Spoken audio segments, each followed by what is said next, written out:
Alleluia, Alleluia,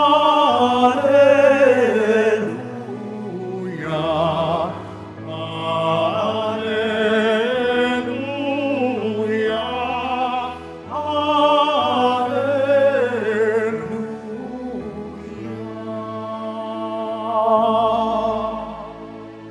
Ang tinig ko'y pakikinggan ng kabilang sa aking kawan. Ako'y kanila susundan.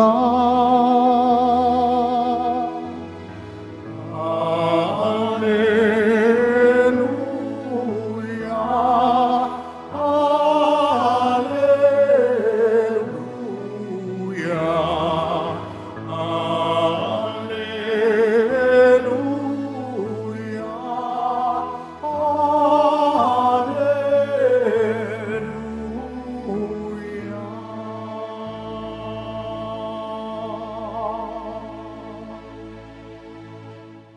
Sumainyo ang Panginoon. At sumaiyo rin. Ang mabuting balita ng Panginoon ayon kay San Mateo. Papuri sa iyo, Panginoon. Noong panahong iyon, isang araw ng pamamahinga, naparaan si Jesus sa triguhan. Nagutom ang kasama niyang mga alagad, kaya't nangitil sila ng uhay at kinain ng mga butil. Nang makita ito ng mga Pariseo, sinabi nila sa kanya, "Tingnan mo ang ginagawa ng iyong mga alagad. Bawal iyan kung araw ng pamamahinga." Sumagot si Jesus, "Hindi ba ninyo nabasa ang ginawa ni David nang magutom siya at ang kanyang mga kasama? Pumasok siya sa bahay ng Diyos at kumain ng tinapay na handog sa Diyos at pinakain din niya ang kanyang mga kasama. Labag sa kautusan na kanin nila ang tinapay na iyon sapagkat ang mga saserdote lamang ang may karapatang kumain niyon. Hindi pa ba ninyo nababasa sa kautusan ni Moises na tuwing araw ng pamamahinga, lumalabag sa batas tungkol sa araw na ito ang mga saserdote sa templo? Gayunmay, hindi nila ipinagkakasala iyon. Sinasabi ko sa inyo, naririto ang isang higit na dakila kaysa templo. Hindi sana ninyo hinatulan ang mga walang sala kung alam ninyo ang kahulugan ng mga salitang ito.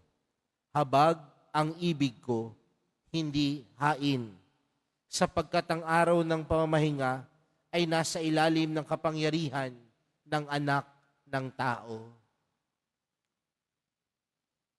Mga kapatid, ang mabuting balita ng Panginoon. Pinupuri ka namin, Panginoong Heso Kristo. Magsiupo muna ang lahat. Magandang hapon po sa inyong lahat. Pwede bang batiin din natin ang ating katabi ng magandang hapon? Ngayon po ay araw ng Biyernes. At alam po natin kapag araw ng Biyernes, ito po ay inilalaan po natin upang tayo po ay magbigay papuri, parangal, at higit sa lahat, pasasalamat po sa atin pong mahal na pong Jesus Nazareno. Kaya bigyan po natin ng malakas na palakpak ang atin pong mahal na pong Jesus Nazareno. Mga kapatid, likas sa atin bilang mananampalataya ang magbigay alay sa Diyos. At madalas po mga kapatid, kapag tayo po ay tinatawagang mag-alay sa Diyos, lagi tayong nagkakaloob ng kung ano man ang makakayanan natin. Naalala ko po nung ako po ay na-assign sa isang probinsya, nung ako po ay seminarista pa, dahil ang kinabubuhay po nila doon ay ang pagsasaging, ang pagsasaka. Kaya tuwing araw po na kami ay pupunta sa isang barangay at magmimisa, ang inialay po ng tao ay saging. Ang inialay ng mga tao ay bigas. Dito ho sa atin, dito ho sa Maynila, madalas ang inaalay natin ay mga dilata. Ano po ba? Kasi mukha daw pong marami kapag nagsama-sama ang mga dilata at hindi ito basta-bastang nasisira. Pero mga kapatid, kapag tayo nag-aalay sa Diyos, ang pag-iisip po natin ay tayo ay nagbabalik loob sa Diyos. Tayo nag-aalay sa Diyos dahil naging mabuti ang Diyos sa atin. Nag-aalay tayo sa Diyos dahil ito din ay pagpapakita ng ating pagpapasalamat sa Diyos. Pero aminin natin o hindi mga kapatid, may mga pagkakataon na kapag tayo ay nagbibigay alay sa Diyos, ang binibigay lang nating alay, yung sobra. Yung binibigay nating alay, minsan, yung hindi na natin mararamdaman na nawala sa buhay natin. Kaya nga minsan, ang binibigay natin kapag tayo nag-aalay sa Diyos, yung tingi-tingi. Ang binibigay natin, minsan para sa Diyos, ay yung masasabing hindi na natin kailangan. Pero tandaan natin mga kapatid, kung ano ang inalay sa atin ng Diyos. Tandaan natin na ang inalay sa atin ng Diyos, walang iba kundi ang kanyang nag-iisang anak. Kung tutuusin, yung pinaka-best ang ipinagkaloob sa atin ng Diyos Ama. Kaya nga, magandang tingnan din po yan sa buhay pananampalataya natin na kung ang pinakamaganda ang pinagkaloob sa atin ng Diyos, dapat hindi rin tayong magdalawang isip na kapag dating sa Diyos, ang binibigay din natin yung pinaka-best. Yung binibigay din natin yung pinakamaganda. Pero mga kapatid, tila isang malaking kabalintunaan po ng aking mga binabanggit ang sinabi ni Jesus sa ating ebanghelyo. Sa dulo po ng ating ebanghelyo, ang sabi ng Panginoon, habag ang ibig ko, hindi hain. Habag ang ibig ko, hindi hain. Hindi naman sinabi ng Panginoon na hindi mahalaga ang paghahain o pag-aalay sa Kanya. Ngunit anong pinapatungkulan ni Jesus, mga kapatid, sa ating ebanghelyo? Na kasama sa ating paghahain sa Diyos ay ang pagkakaroon ng malinis na puso. Kasama sa paghahain sa Diyos ang pagkakaroon ng mahabaging puso. Kasama sa paghahain natin sa Diyos ang pagkakaroon na maibigin na puso. Kasi mga kapatid, kung titingnan po natin, napakadali naman talagang mag-alay para sa Diyos. Kung ikaw ay may kaya, napakadali mong sabihin, magbibigay ako sa simbahan ng ganitong kalaking pera. Tutulong ako sa mga nangangailangan.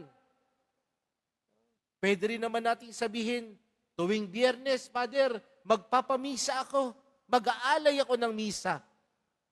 Hindi po ba napakadali nun? Pero ano po yung hamon sa atin ng Panginoon? Ang hamon sa atin ng Diyos ay ang tunay na paghahain ay pagiging mahabagin. Ang tunay na paghahain ay pagkakaroon ng busilak na puso. Ang pagtunay na paghahain ay pagkakaroon ng pusong tunay na umiibig at nagmamahal sa Diyos at sa kapwa. Kasi mga kapatid, kahit gaano kalaki ang iyong inaalay sa Diyos, kung ang puso mo naman puno ng galit, hindi nagpapatawad, puno ng sama ng loob, baliwala ang hain na iyan. Dahil ang gustong ihain natin sa Diyos ay ang pusong malinis, mapagpakumbaba, at puno ng pag-ibig. The best thing that we can offer to God is not the amount of money that we can give. The best thing that we can offer to God is the purity of our heart. The purity of oneself. Kaya nga mga kapatid, kung gusto nating maghain sa Diyos, huwag ka lamang magbigay. Huwag ka lamang maghulog ng kung anong makakayanan mo. Bagkus kung gusto mong mag-alay sa Diyos, maging maawain ka, maging mahabagin ka, at maging mas mapagmahal ka. At yun po ang tunay na paghahain. Yun po ang tunay na pag-aalay. Hindi yan sa kung gaano kalaki, kung hindi ang tunay na pag-aalay nagmumula sa kalooban at puso.